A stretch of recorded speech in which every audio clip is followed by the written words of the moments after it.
There is one measure by which we will be judged by the people who come after, and that's the health of the land base. That's the only thing that matters. The only thing. They're not going to care for nice people. They will care that they have water to drink, and that they have food to eat, and that they're not being poisoned, and that the planet hasn't gone through runaway global warming. That is what matters.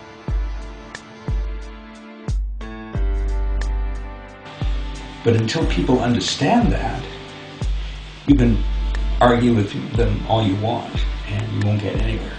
They really have to see that and accept that before you can have any sensible conversation about what to do about that. And so long as people remain oblivious to this fact, you can argue about other things all you want.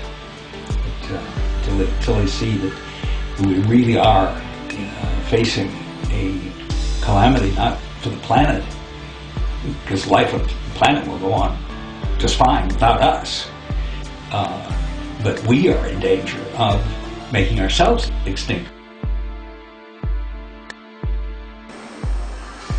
It's very hard to imagine what a long-term future is going to be like for architecture, what the long-term holds.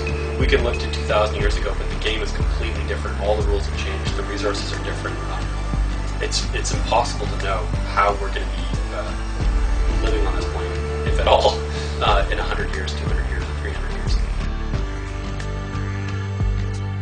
years. The industrial experience was a story with a beginning, a middle, and an end. It was a narrative. It wasn't just something that is established and then goes on forever. That implies that we're going to need to know how to do engineering on a small scale, on a local scale, on a doable scale, on using materials that are common and still available, and technologies that are not too high. That's why for me, give me the space that I need. It's not a lot. Make that space efficient. Make that space healthy. Make it in a way that when it's over, I feel good about what's gone because of what I did. And make it in a way that when I'm gone, it itself is just going to melt back into the earth. And it's not going to be a big eyesore. It's not going to be a gash out of the forest. My house is not going to be a gash out of the forest. I've been in many cob buildings, and they're wonderful. Cob is a real favorite of mine because you can be so playful with it. You can make these shapes, organic shapes, and so on. You can build hobbit houses, and you let your imagination run wild. You're not confined to these, flat walls that end in square corners, which is really so boring. The square box is in fact one of the worst structures you could ever invent. You notice that nature never has anything square. There's a reason for that, because probably if there was anything square ever in the 5 billion years history of nature, it would lasted maybe a minute, because the square box is probably, from my research, the most inefficient, ineffective shape in the universe.